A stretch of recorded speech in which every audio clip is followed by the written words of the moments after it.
तो sir void agreement क्या होता है? As per Indian Contract Act, an agreement which is not enforceable by law is said to be void. An agreement is said to be void if it is not enforceable by law. आइए मतलब समझते हैं। देखिए, अपन ने पढ़ा है ना यार, कॉन्ट्रैक्ट की डेफिनेशन क्या होती है? बोलते जाओ साथ में। Contract is an agreement which is which is legally enforceable by law. enforceable by law। तो सर यदि कोई एग्रीमेंट केवल यहीं पर आकर स्टॉप हो जाए और उसमें ये वाला एलिमेंट आए ही नहीं, तो वो कॉन्ट्रैक्ट बन ही नहीं सकता। ये तो हमने ध्यान दे लिया, क्योंकि कॉन्ट्रैक्ट के लिए ये एलिमेंट भी जरूरी है और ये एलिमेंट भी जरूरी है। तो सर ऐसा एग्रीमेंट जो यहां पर आकर स्टॉप हो जाए, उसमें कभी ये वाला एलिमेंट आता ही नहीं है, तो हम उसे क्या बोलते हैं? Void agreement. void agreement is that agreement which is not enforceable by law। देखो डेफिनेशन क्या बोल रही है? an agreement which is not enforceable by law is said to be void। said to be void का मतलब है said to be void agreement। एक ऐसा एग्रीमेंट जो लॉ के द्वारा एनफोर्स नहीं किया जा सकता, लॉ में एनफोर्सेबल नहीं है, that is a void agreement। तो डेफिनेशन से तो अपने को समझ में आ गया कि सर गड़बड़ है इस एग्रीमेंट में, क्योंकि इस एग्रीमेंट में ये वाली बात है ही नहीं, तो वो कभी यहां तक पहुंचेगा ही नहीं। जैसे कि मर्डर करने वाला एग्रीमेंट, सर ऑफर था, एक्स ने वाई को ऑफर दिया 5 लाख रुपए ले और मिस्टर जेड का मर्डर करके आ जा। ठीक है, उसने एक्सेप्ट भी कर लिया। ऑफर था, एक्सेप्टेंस था, प्रॉमिस था, कंसिडरेशन था, एग्रीमेंट तो था, लेकिन ये एग्रीमेंट लॉफुल ऑब्जेक्टिव के कारण नहीं बन रहा। लॉफुल ऑब्जेक्टिव नहीं था, लॉफुल ऑब्जेक्टिव था, तो सर ये पहला ही एलिमेंट मिसिंग हो गया, so it is not enforceable by law. So such an agreement to murder someone is a void agreement, it is not enforceable by law. कल को एक्स वाई ने 5 लाख रुपए लेके किसी का मर्डर नहीं किया, तो क्या इसे एनफोर्स कराने के लिए एक्स कोर्ट में जा सकता है? सर नहीं जा सकता, क्योंकि कोर्ट वाला कहेगा पहले तू साइड में आ जा, किसी का मर्डर कराने के लिए आया है, कराने के लिए तूने एग्रीमेंट किया। और कल को यदि वाई ने मर्डर कर दिया और एक्स ने उसे पैसे नहीं दिए, तो क्या वाई कोर्ट में इसे एनफोर्स करा सकता है? सर नहीं करा सकता। Equally holds good. सो ऐसा agreement which is not enforceable by law is a void agreement. क्या दिमाग में बात सेट हो गई? बोलिए हाँ या ना। हाँ सर। Yes sir. हाँ सर। अब देखो सबसे पहली बात क्या है कि सर ऐसा agreement which is not enforceable by law is a void agreement. जो यहीं आके रुक जाता है वो वॉइड एग्रीमेंट। और मैं अपने पूरे लेक्चर्स के दौरान क्या बोलूंगा? वॉइड एग्रीमेंट वो विच इज शुरुआत से ही गलत होता है, which is void since beginning. void since beginning। ठीक है, ऐसा एग्रीमेंट जो शुरुआत से ही गलत होता है, तभी तो कभी कॉन्ट्रैक्ट नहीं बन पाता है, यहीं आके स्टॉप हो जाता है, ये वाला एलिमेंट आता ही नहीं है, तो शुरुआत से ही गलत है। ठीक है, सो void agreement which is not enforceable. Word void का मतलब समझना, आगे एक टर्म आएगा void कॉन्ट्रैक्ट। ठीक है, तो दोनों का मतलब तो एक ही है, लेकिन प्रोसेस में फर्क आ जाता है। हम समझेंगे जब ये टर्म आएगा तब समझेंगे। वॉइड वर्ड का मतलब विच is not enforceable by law, जो लॉ में कभी भी एनफोर्सेबल नहीं होता है, वॉइड वर्ड का ये मतलब है। ठीक है, अब वॉइड एग्रीमेंट, मर्डर करने वाला एग्रीमेंट जो शुरुआत से ही गलत है। अब देखो, जब हम वॉइड एग्रीमेंट वाला चैप्टर पढ़ेंगे तब हम देखेंगे कि वॉइड एग्रीमेंट्स दो तरीके के होते हैं। जीत पटेल, कौन कौन से होते हैं वॉइड एग्रीमेंट्स? दो Void तरीके। ab initio discovered to be void. एक तो होता है वॉइड एब इनिशियो और एक होता है डिस्कवर्ड टू बी वॉइड। यानी कि हमें बाद में पता पड़ता है, बाद में डिस्कवर करते हैं कि हम तो शुरुआत से ही गलत थे, और इसमें तो हम शुरुआत से ही गलत हैं, ये होता ही है। तो एक होता है वॉइड एब इनिशियो। वॉइड एग्रीमेंट दो तरीके के हैं, बहुत ध्यान से समझना, ये बहुत ज्यादा काम आने वाला है तुम्हारे। कि वॉइड एग्रीमेंट क्या होता है कि सर जो लॉ में एनफोर्सेबल नहीं हो ऐसे एग्रीमेंट को वॉइड एग्रीमेंट बोलते हैं। ठीक है सर, शुरुआत से ही गलत। वॉइड एब इनिशियो, एब इनिशियो अल्फाबेट्स कहां से, ये लैटिन टर्म है, अल्फाबेट्स कहां से चालू होते हैं, characters A B C D, यानी कि शुरुआत से ही, शुरुआत कहां से होती है, एबीसीडी से। तो एब इनिशियो, इनिशियो में वर्ड क्या आ रहा है, इनिशियल से, शुरुआत से। अपन बोलते हैं ना initially the things went wrong, यानी शुरुआत से ही चीजें गलत हो गई। तो एब इनिशियो को याद कैसे रखना है, इनिशियो तो शुरुआत से, और एब मतलब शुरुआत, ये एबीसीडी शुरुआत कहां से हो रही है, तो वर्ड एब इनिशियो, यानी कि आपने यदि कोई मर्डर करने वाला एग्रीमेंट बनाया है तो सर वो तो शुरुआत से ही गलत है, और आपको पता भी है वो शुरुआत से ही गलत है। आपने यदि किसी माइनर के साथ में एग्रीमेंट बना लिया है तो वो वॉइड एब इनिशियो एग्रीमेंट है, वॉइड एग्रीमेंट, और वो भी कैसा, वॉइड एब इनिशियो एग्रीमेंट। अपन ने क्या पढ़ा था, contract is an agreement which is legally enforceable. An agreement is legally enforceable when it is having lawful object, lawful consideration, made with free consent of the parties who are competent to contract. Now, which are the parties who are competent to contract? It should be he should be a major aged person, plus he should be of sound mind, plus last क्या था, जल्दी बताओ। Not be disqualified by law. Not disqualified by law. A person should not have been disqualified by law to enter into such sort of agreement. उसे law के द्वारा मना नहीं, disqualify नहीं किया गया होना चाहिए। Very simple. ठीक है, तो अब सर आपने किसी माइनर के साथ में एग्रीमेंट बना लिया, यानी कि वो नॉन कॉम्पिटेंट बंदा था, यानी कि ये एग्रीमेंट लीगली एनफोर्सेबल है ही नहीं। एग्रीमेंट्स मेड विद माइनर्स शुरुआत से ही गलत हो गए तो वो वॉइड एग्रीमेंट हो गए। आयुषी कानोडिया, समझ में आया या नहीं आया? Yes, sir. ठीक है, शिवम,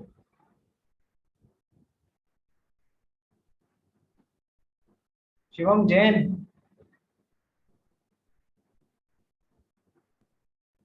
Yes.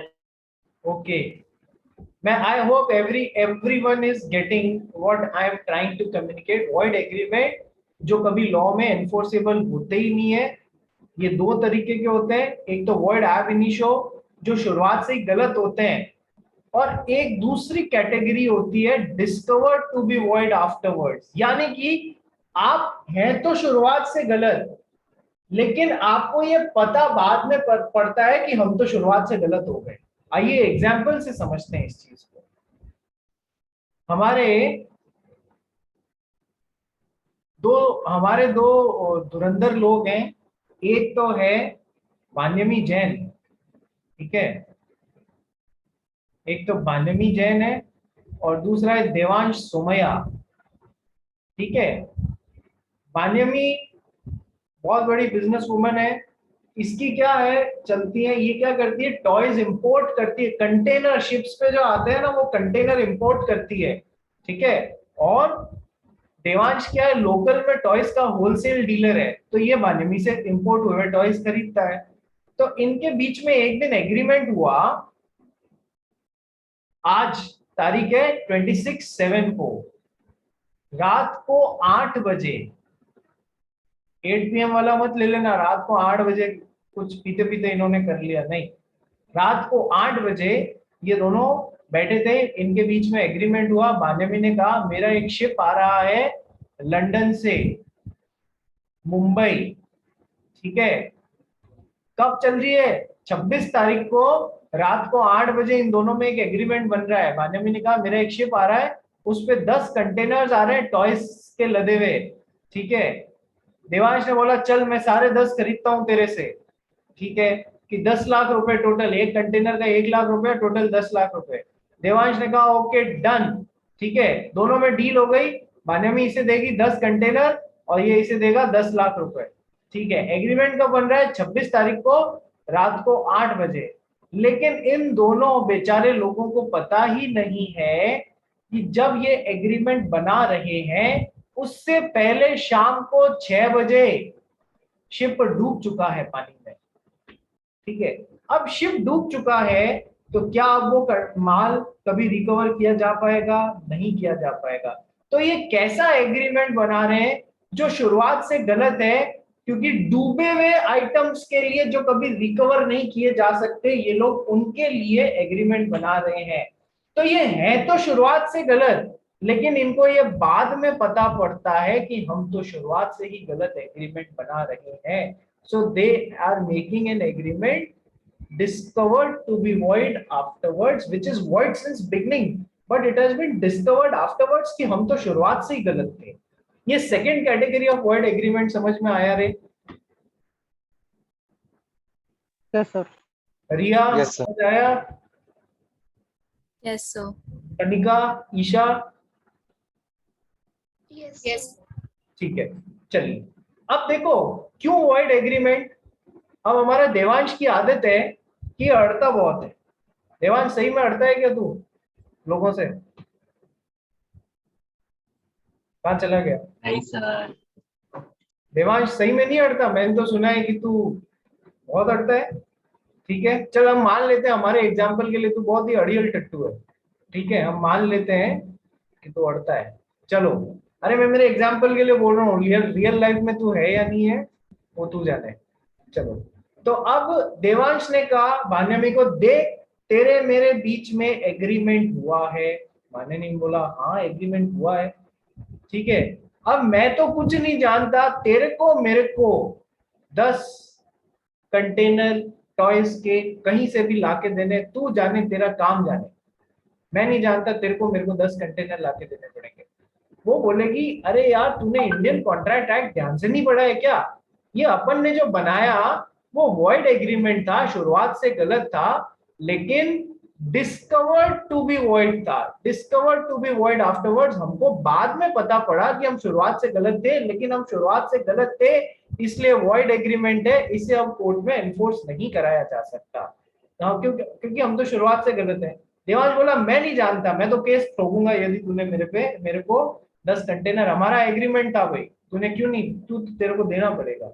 ये कोर्ट में पहुंच गया भाई साहब देवांश। कोर्ट ने बोला बेटा ये वॉइड एग्रीमेंट है। कैसा वॉइड एग्रीमेंट है? जिसमें बाद में पता पड़ा आपको। तो ये वॉइड एग्रीमेंट है। वॉइड एग्रीमेंट क्या होता है? जो कभी भी लॉ में एनफोर्स नहीं कराया जा सकता। तो तू इस ऐसे एग्रीमेंट को एनफोर्स कराने कोर्ट में नहीं आ सकता, घर जा मस्त रहे। ठीक है, बात समझ में आ गई क्या? Void agreement, Yes, sir. Void ab initio, discover to be void. हाँ निकुंज मेहता बोलो साहब। सर अगर इसमें देवांश ने पैसे दे दिए रहते पूरे कंटेनर के, तो उसको पैसे में वापस मिलते कि नहीं मिलते? अरे बहुत बहुत मस्त सवाल पूछा है इसने, बहुत वंडरफुल सवाल पूछा है, वेरी गुड। तो सर पैसे दे दिए हैं या तो वापस मिलेंगे या नहीं मिलेंगे, इसमें हमारे 2 सेक्शंस आते हैं इंडियन कॉन्ट्रैक्ट एक्ट में। देखो ये पूछ क्या रहा है, देखो सभी जने ध्यान से समझो, ये आगे काम आएगा तुम्हारे। वॉइड एग्रीमेंट 2 तरीके के होते हैं। एक तो होता है वॉइड ab initio और एक होता है discovered to be void afterwards. ठीक है, इसमें मैंने लिया था शिप वाला एग्जाम्पल, इसमें मैंने लिया था मर्डर करने वाला एग्जाम्पल और माइनर वाला एग्जाम्पल। ठीक है, अभी तक बिल्कुल सही ट्रैक पे चल रहे हैं कनिका? समझ आ रहा है रे? Yes, sir. ठीक है, अब ये अपना निकुंज पूछ रहा है सर देखो ये बानेमी वाला एग्जाम्पल लेते हैं, बानेमी वाला और देवांश वाला। देवांश बुरा तो नहीं मान गया? नहीं सर, बिल्कुल नहीं। अरे यार मान के भी जाएगा भी कहाँ, अभी पूरे साल पढ़ना है मेरे से। ठीक है, तो देवांश ने क्या किया, 10 लाख रुपए मान लो इसको एडवांस में पकड़ा दिए कि तेरा शिप आए तो तब मेरे को माल दे देना, ये पकड़ पैसे एडवांस में। ठीक है, और बाद में पता पड़ा कि ये तो शुरुआत से ही गलत एग्रीमेंट था। कौन सा वाला? Discover to be void. तो हमारे इंडियन कॉन्ट्रैक्ट एक्ट में 2 सेक्शंस होते हैं, एक तो है सेक्शन 64 और एक है सेक्शन 65।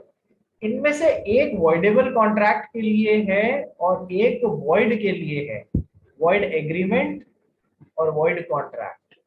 ठीक है, मतलब वर्ड वॉइड के लिए है।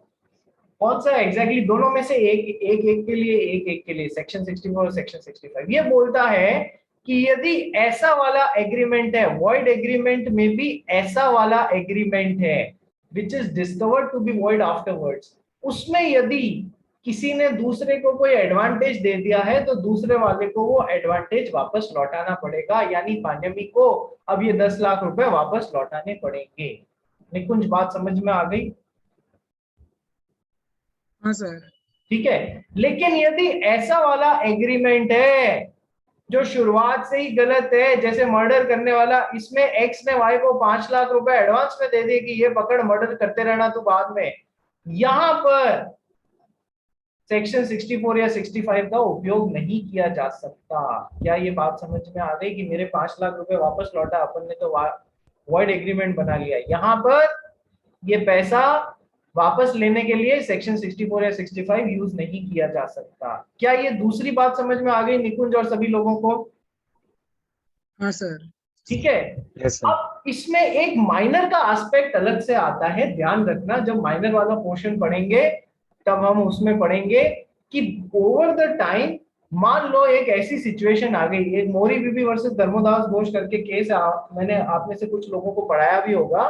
तो सर माइनर की पोजीशन में क्या बोला जाता है? Agreements made with minors are void ab initio, शुरुआत से गलत है।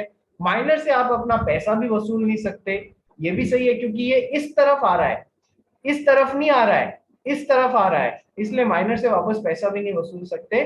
लेकिन ओवर द टाइम एक डॉक्ट्रिन डेवलप हुई, डॉक्ट्रिन मतलब establish principle of law develop हुआ कि आप माइनर से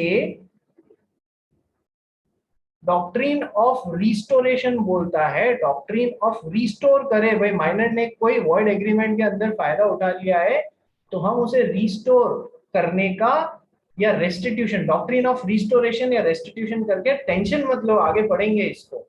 डॉक्ट्रिन ऑफ रिस्टोरेशन या रेस्टिट्यूशन बोलता है माइनर को वो चीज लौटाने के लिए तभी बाध्य किया जा सकता है, या वो पैसा लौटाने के लिए तभी बाध्य किया जा सकता है when that money or something purchased with that money is traceable into the hands of the minor, तो माइनर को वो पैसा लौटाने के लिए बोला जा सकता है। यदि वो पैसा माइनर ने पार्टी करने में उड़ा दिया है या कहीं और उड़ा दिया और वो पैसा उसमें ट्रेसेबल नहीं है उसके हाथों में, या उससे खरीदी गई चीज ट्रेसेबल नहीं है, तो फिर माइनर को रिस्टोर करने को या लौटाने को नहीं बोला जा सकता। माइनर का किस्सा अलग ही चलता है। नॉर्मल किस्सा मैंने आपको समझा दिया कि मान्यमी को देवांश को पैसा लौटाना पड़ेगा क्योंकि वो डिस्कवर टू बी वॉइड है, तो सेक्शन 64 या 65 का बेनिफिट ले सकता है देवांश, नंबर 1। लेकिन मर्डर करने वाले एग्रीमेंट्स में, ऐसे एग्रीमेंट्स में सेक्शन 64 या 65 का बेनिफिट नहीं लिया जा सकता है। हाँ, लेकिन माइनर के केस में कहानी अलग चलती है। बेसिक रूल तो यही है, यहाँ पर भी सेक्शन 64 65 का फायदा नहीं लिया जा सकता, लेकिन यदि वो चीज माइनर के हैंड्स में ट्रेसेबल है, या उस पैसे से खरीदी गई कोई चीज माइनर, या वो पैसा माइनर के हैंड्स में ट्रेसेबल है, तो उसको लौटाने को बाध्य किया जा सकता है, अदरवाइज नहीं किया जा सकता। ये वोट के पी जाना वॉइड एग्रीमेंट्स के बारे में मैंने तुमको जो इतनी सारी बातें बताई हैं, वो वोट के पी जाना बहुत ज्यादा काम आने वाली है एग्जाम में। बात समझ गए? क्या सबको सब कुछ क्लियर हो गया? एक पैसे का भी डाउट नहीं है? यदि किसी को डाउट है तो अपना हाथ रेस कर दो। यस निकुंज मेहता बोल रही। सर अगर माइनर मेजर बन गया तो उसके बाद उसको वो अमाउंट ड्यू होगा कि खत्म हो जाएगा सब कुछ, डेट सारा? तू जो क्वेश्चंस पूछ रहा है ना वो अपने अभी आगे आएंगे कॉम्पिटेंसी टू कॉन्ट्रैक्ट वाले चैप्टर में, ठीक है? इसलिए थोड़ा सा सब्र रख, वहां पूरा तेरे सारे डाउट्स क्लियर होंगे। लेकिन ओके। लेकिन तेरी उसके लिए मैं बता देता हूँ निकुंज कि निकुंज तूने पहले अच्छा एग्जाम नहीं दिया, वैसे तो फर्स्ट टाइमर है। वापस पूछ तेरा क्वेश्चन कि हाँ, ये कह रहा है कि सर 16 साल के लड़के ने कुछ उधार किसी से ले लिया, अब ये तो वॉइड एग्रीमेंट है क्योंकि ये माइनर है, ठीक है? क्या इसे अब ये 18 साल का हो गया तो लौटाना पड़ेगा? हमारे रूल लगता है once a minor always a minor, once a minor always a minor, यानी कि भले उसने माइनॉरिटी के टाइम पैसा उधार लिया हो, अब मेजॉरिटी मेजर होने के बाद में भी आप उसे बाध्य नहीं कर सकते, क्योंकि जिस समय एग्रीमेंट बना था वो कैसा एग्रीमेंट था, शुरुआत से गलत एग्रीमेंट था। तो शुरुआत से गलत यानी हमेशा के लिए गलत। बात समझ आ गई निकुंज? हाँ सर। तू माइनर है क्या अभी? नहीं सर। इस क्लास में कौन कौन माइनर है अभी, हाथ खड़े करें।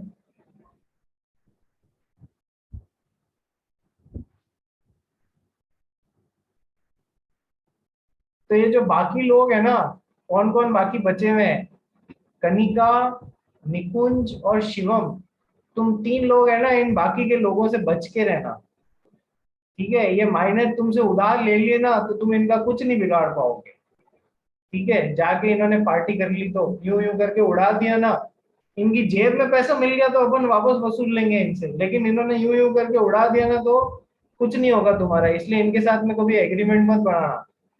चलो, मजा आ रहा है लॉ पढ़ने में, इंडियन कॉन्ट्रैक्ट एक्ट पढ़ने में, नई नई बातें पता पड़ रही है, ठीक है? आगे बहुत मजा आएगा, बहुत इंटरेस्टिंग टॉपिक होता है कॉन्ट्रैक्ट एक्ट। चलिए जी आगे बढ़ते हैं अपन, बहुत ज्यादा ही खींच लिया वॉइड एग्रीमेंट वाला टॉपिक। देखो एक लाइन थी रे, void agreement and agreement not enforceable by law is said to be void. कितना देर ले लिया इस पे, आधा घंटा ले लिया कि sir void contract is an agreement which is not legally enforceable. ऐसा एग्रीमेंट जो शुरुआत से ही गलत हो, जिसमें कभी ये वाला एलिमेंट आया नहीं, वो वॉइड एग्रीमेंट। वॉइड वर्ड का मतलब not enforceable by law. So void agreement जो शुरुआत से ही गलत हो, which is not enforceable by law. It is of 2 types, discovered to be void afterwards and void ab initio. फिर एक एक सवाल आया, सर इसमें पैसा वापस पांडमी से देवांश ले सकता है, इसमें मर्डर करने के लिए एडवांस दिया हुआ नहीं ले सकता, माइनर का केस अलग चलता है। इतनी सारी बातें सीख ली अपन ने। आइए नेक्स्ट डेफिनेशन पे चलते हैं अपन। The next definition which we will pick up after void agreement is void contract, voidable contract इसके बाद में कराऊंगा। पहले हम लोग पढ़ेंगे जैसे void agreement पढ़ाना, void मतलब क्या होता है, not enforceable by law, उसी तरीके से void contract। void contract की डेफिनेशन क्या है, जीत पटेल पढ़ना इसको एक बार। Void contract, section 2, subsection J. A contract which ceases to be enforceable by law becomes void when it ceases to be enforceable. It is not cases, it is ceases. When it ceases, सही कर लेना अपने notes में। क्या तुम लोग को notes मिल गए? Yes sir. अरे जो नए जने हैं उनको मिल गए कि नहीं मिले रे कॉन्ट्रैक्ट के Yes, बाद? sir. ठीक है, यस सर। Yes sir.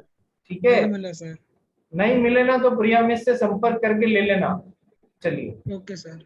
अब कॉन्ट्रैक्ट इतने दिन सो रहा था कह रहे हैं? नहीं सर, वो लेक्चर में लेट गया था ना तो नहीं मिला।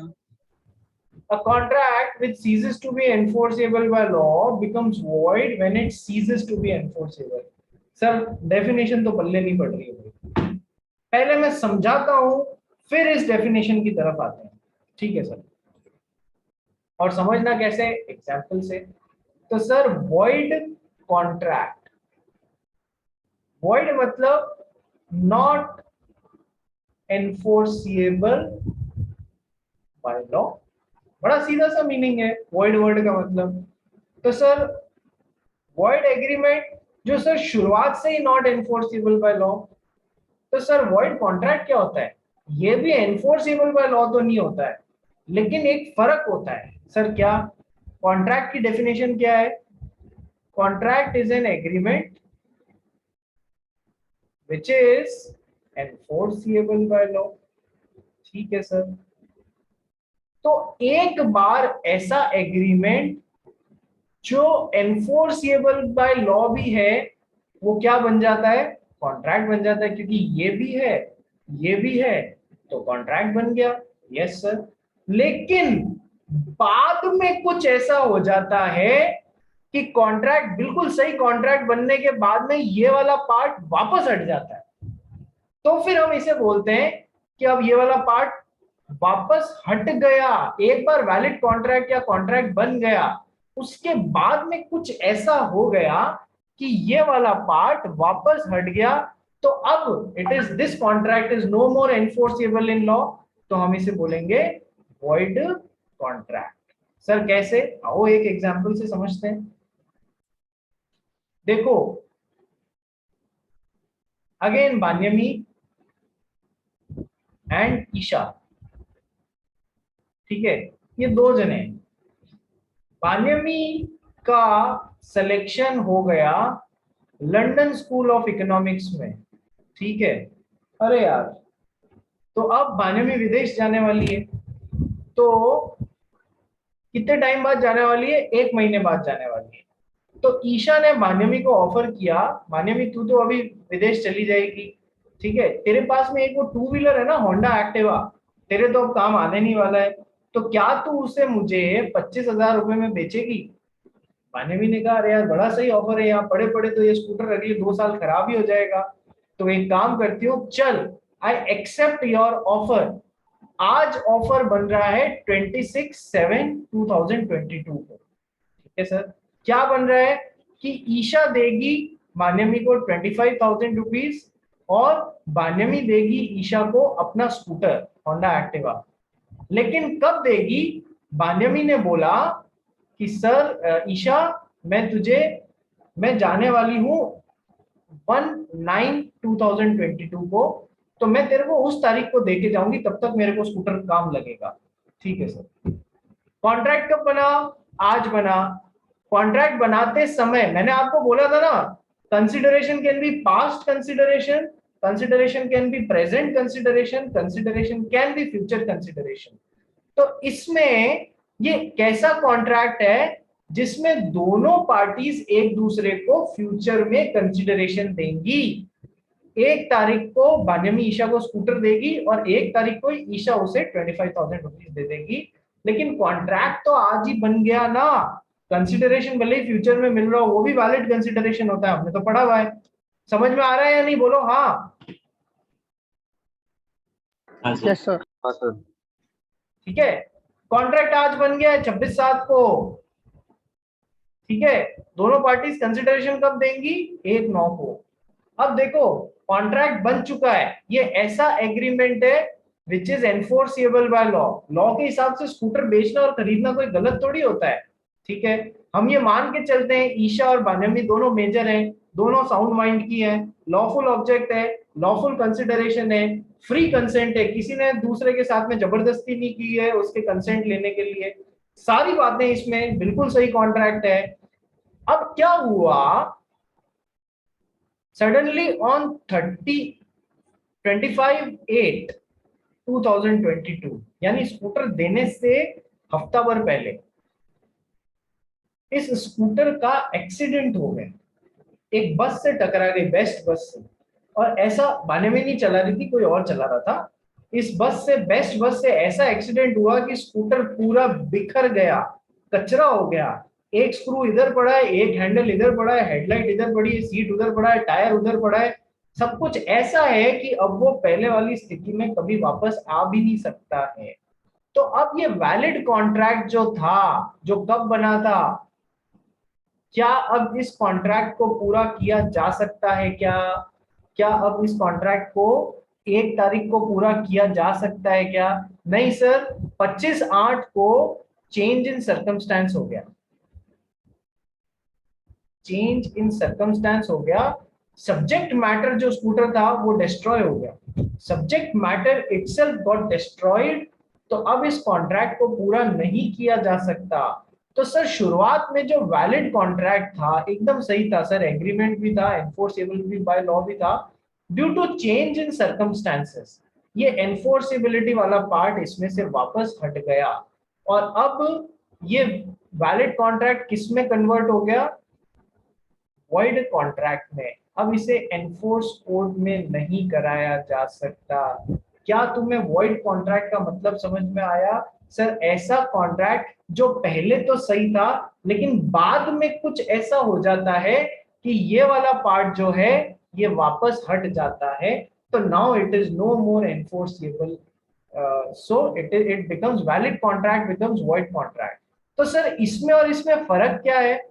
सर वॉइड एग्रीमेंट में तो कभी भी ये वाला पार्ट आता ही नहीं है, वो कभी कॉन्ट्रैक्ट बनता ही नहीं है। जबकि वॉइड कॉन्ट्रैक्ट में एक बार तो वो सही कॉन्ट्रैक्ट बन जाता है, लेकिन बाद में वापस ये वाला पार्ट हट जाने से अब वो एनफोर्सेबल नहीं होता है। क्या दोनों समझ में आए? और दोनों में डिफरेंस समझ में आया? जल्दी बोलो यस और नो।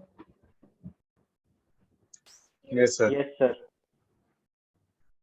नवंबर अटेम्प्ट सबको समझ Yes, sir. आया? Yes, sir. हाँ सर। कानोडिया तेरे को नहीं आया क्या? आया सर। आया तो चुप क्यों है? रिया राठौड़ हाँ सर। समझ आया? हाँ। एशना दोषी यस सर। पक्का? पूछूं तेरे से फिर सवाल?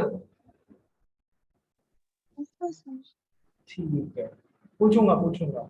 तो सर देखो, वॉइड एग्रीमेंट और वॉइड कॉन्ट्रैक्ट। वॉइड का मतलब एनफोर्सिएबल बाय लॉ वाला पोर्शन इसमें भी नहीं है, एनफोर्सिएबल बाय लॉ वाला पोर्शन इसमें भी नहीं है, लेकिन इसमें तो शुरुआत से ही नहीं है ये वाला पोर्शन, तो ये शुरुआत से गलत एग्रीमेंट। लेकिन इसमें क्या होता है, एक बार तो ये भी आ जाता है, एक बार ये भी आ जाता है, बाद में ये हट जाता है, इसलिए ये वॉइड कॉन्ट्रैक्ट बन जाता है। Very simple, very simple, very simple. नहीं समझ में आए 10 बार परेशान कर लेना, लेकिन आज कंसेप्ट क्लियर करना ही करना दोनों के बीच में। ये टर्म्स आगे काम आने वाली है, पीछा नहीं छोड़ेंगी तुम्हारा, इसलिए बोल रहा हूँ। नहीं समझ में आया ना तो जान खा जाना, लेकिन समझ के ही छोड़ना इसको। चलिए अब सर वॉइड कॉन्ट्रैक्ट, मैंने कहा कि सर एक बार तो दोनों चीजें होती हैं, लेकिन बाद में ये वाली चीज हट जाती है। सर क्यों हट जाती है? Either due to change in circumstances, जैसे कि सब्जेक्ट मैटर ही डिस्ट्रॉय हो गया, होंडा एक्टिवा ही एक्सीडेंट में बिखर गया।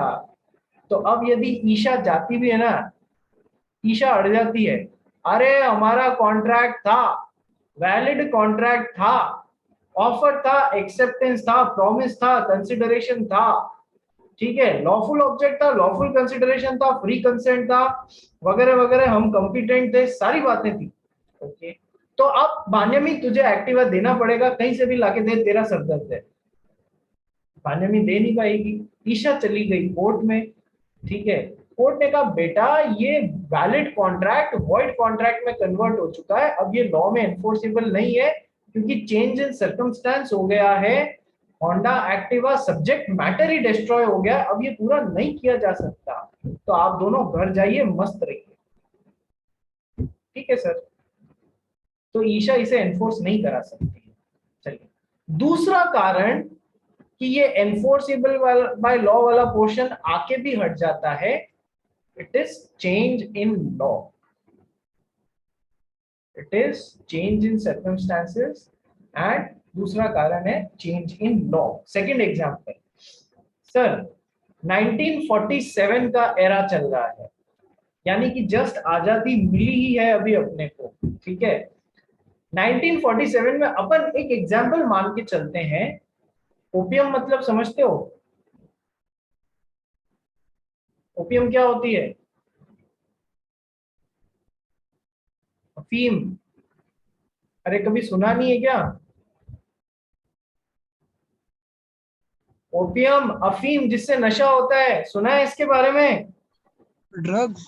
हाँ, पुराने जमाने का ड्रग्स, 1947 का ड्रग्स, जिसको पीते ही नशा होने लग जाता है, जिसको खाते ही, ठीक है।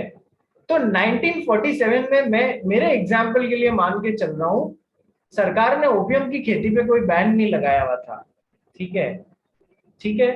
तो दो जने थे, एक तो था जीत पटेल और एक हमारा है निकुंज मेहता, ठीक है। दोनों ने, जीत पटेल फार्मर है, निकुंज मेहता ओपियम का ट्रेडर है।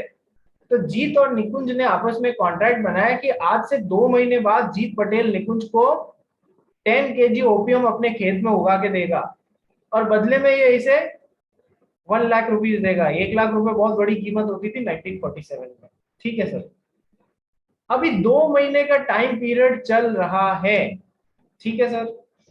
इसी बीच सरकार एक नोटिफिकेशन लेके आ गई, आज से ओपीएम में ट्रेड करना इलीगल, बिना सरकारी परमिशन के ओपीएम की खेती करना इलीगल, ठीक है सर।